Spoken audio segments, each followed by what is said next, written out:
I'm so passionate about spreading this information because yes, there's a significant portion of women that this may not be a concern, right?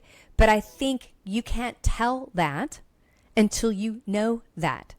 And conventional medicine is so broken in that we don't look for something until it's already present, right? We use, let's say, mammograms to prevent. It doesn't prevent jack. All it does is identify. If anything, it increases risk because we have a lot of radiation. Yes, I think it's important to detect it. And there's other things like QT imaging that is a much better technology. And I can't wait for that to expand across the US.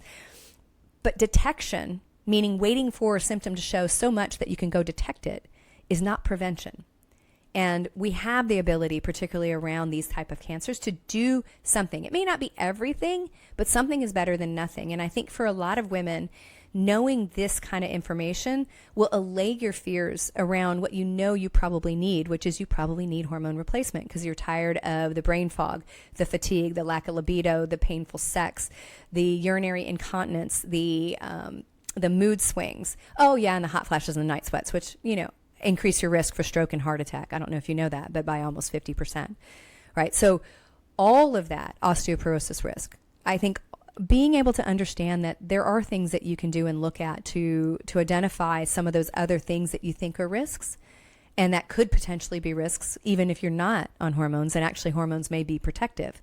Because again, I think that if estradiol was on board at low physiological levels that is protective for all those things, those other toxic byproducts wouldn't have anywhere to sit. There would be no keyhole receptors for them.